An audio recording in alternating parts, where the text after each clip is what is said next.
दोस्तों, ये रिश्ता क्या कहलाता है कि आने वाले एपिसोड में आप देखेंगे कि लव और कुश की तरफ से पूरी फैमिली कोर्ट में आ जाती है और त्रिशा की तरफ से नायरा और नक्श कोर्ट में आ जाते हैं।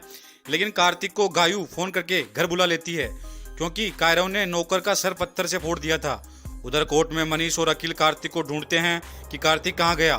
फिर समर्थ मनीष को बताता है कि कार्तिक वापस घर गया है, पता नहीं घर पर क्या हो गया है। गायू ने फोन करके कार्तिक को घर बुलाया है। इसके बाद लव और कुश कटघरे में आकर पेश हो जाते हैं।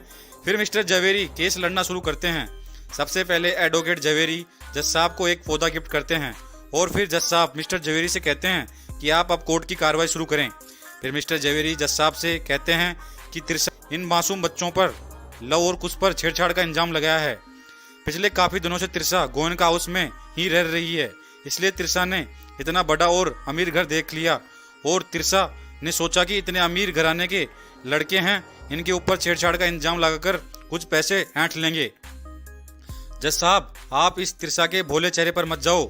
ये त्रिशा समाज में भोलेपन का मास्क लगाकर घूम रही है। ये बच्चे बहुत मासूम हैं और अच्छे परिवार से बिलोंग करते हैं।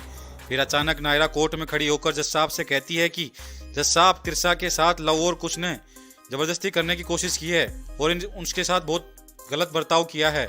मिस्टर जवेरी झूठ बोल रहे हैं। जज साहब, कल मैंने मिस्टर जवेरी को त्रिशा का केस लड़ने के लिए हायर किया था। मैं कल इनके ऑफिस में इनसे मिलने गई थी। इसके बाद सभी घरवाले नायरा की तरफ देखने लगते हैं।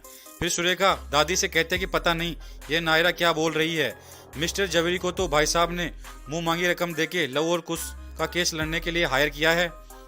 इसके बाद फिर नायरा जज साहब को कहती है कि मिस्टर जवेरी ने हमें बहुत बड़ा धोखा दिया है।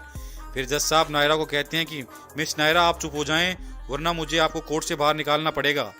इसके बाद कार्तिक भी कोर्ट में गेट के पास खड़ा होकर सारी बातें सुनने लगता है। फिर मिस्टर जवेरी जज साहब से लव और कुश की जमानत करवा लेते हैं।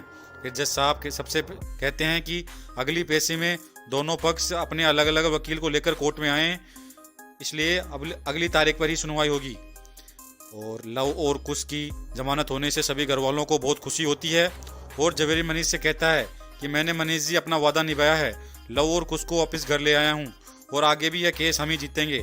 फिर नायरा मिस्टर जवेरी से कहती हैं कि आप आज बहुत खुश हो रहे हो, लेकिन सच तो मैं कोर्ट के सामने लाकर ही रहूंगी और साथ में आपका झूठा चेहरा भी। फिर सभी लोग कोर्ट से चले जाते हैं। सिर्फ नायरा कोर्ट में अकेले रहती है और उसके साथ कार्तिक भी रहता है।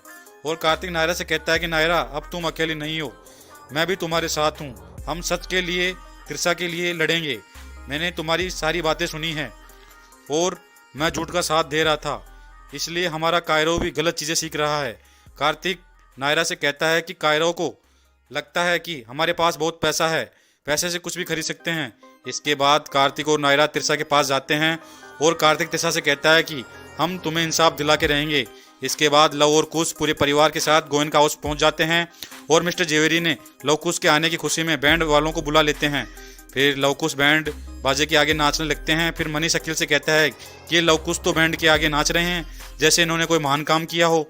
इसके बाद नायरा गोयनका हाउस में आकर लव और कुश के मुंह पर कालिक पोत देती है और नायरा सबको बताती है कि मिस्टर जवेरी ये केस इतने जोरों शोरों से इसलिए लड़ रहे हैं क्योंकि यह अभिषेक जवेरी के पापा हैं और त्रिशा का केस में अभिषेक जवेरी का नाम भी आया है।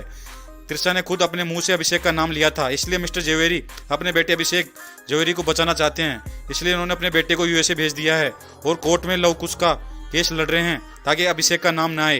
तो दोस्तों, आज के लिए इतना ही। अब आगे क्या होगा ये तो हमारे वाले वेबसाइट में पता चलेगा। वीडियो पसंद आया हो तो लाइक जरूर करें और चैनल को सब्सक्राइब करना ना भूलें।